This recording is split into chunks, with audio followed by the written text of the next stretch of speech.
Welcome back, everyone. Tonight on Talk with Tyrell, the battle over gay marriage in New York. Governor Andrew Cuomo is pushing hard to get a marriage equality bill passed, and right now it's as close as it's ever been. It is in the hands of the Republican members of the state Senate right now.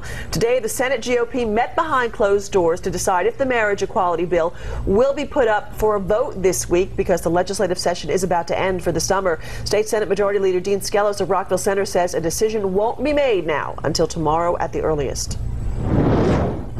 The issue has not been resolved, and I'll respect the decision of the conference once it's made, and we will continue to conference the issue tomorrow.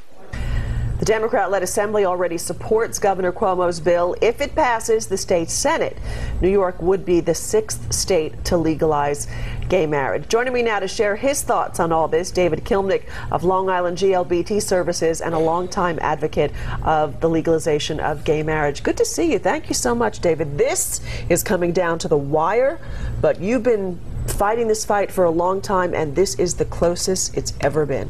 It is, Lee. And, you know, we are on the brink of history here in New York, and we are just about over the finish line. And I'm very confident and optimistic that we're going to see marriage equality in New York by the end of this week. Advocates really were hoping that it would happen today, and it didn't. But you're hopeful that before the end of this session, we're going to see it brought to the floor?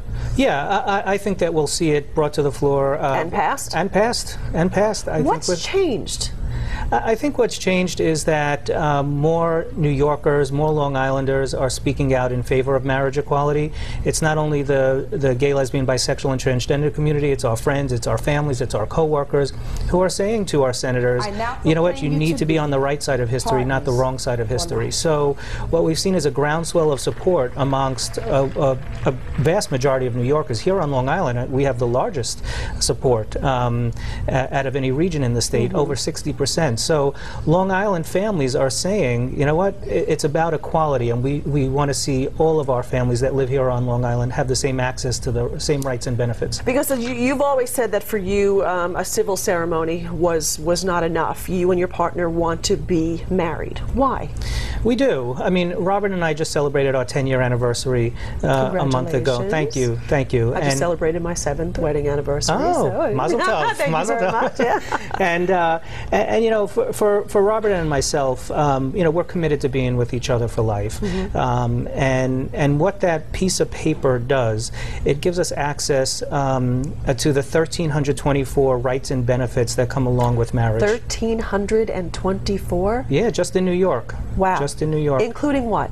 Including anything from property inheritance to health insurance coverage. You know, for example, there are progressive companies like News 12 Long Island and Cablevision that offer domestic partnership benefits. They do here, yes. But what happens to, say, a gay or lesbian employee here at Cablevision, if they have those benefits, they're taxed on those benefits as additional income. Oh, okay. So there are a lot of inequities when it comes to property. 1,324. Yeah, it's a lot. I have to ask you, because the center, I mean, the big focus is trying to help young people and teenagers who are gay, lesbian, bisexual, or transgender to deal with the issues that they might have, you know, growing up, struggling with their sexual identity, and trying to you know, come out to their families.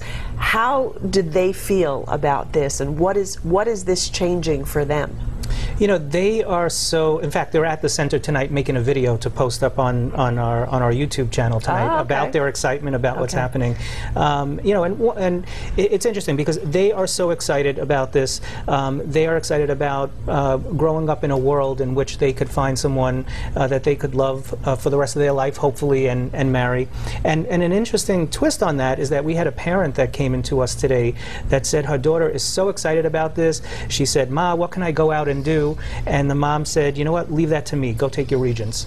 And so, you know, it's real important that we put things in perspective. The kids are real excited about what's happening, but maybe once and for all, once we pass marriage equality, kids can be kids and focus in on what they need to. And a lot of them feel this could change their life for them? Totally change their life in terms of their path for love and happiness and success. All right, I know legally we'll be watching this. We'll be watching it along with you. Thank you so much, David, for coming in. I appreciate it. Thank you. Thank you. We will, of course, watch what happens in the state legislature with the issue of gay marriage and bring it to you as it happens.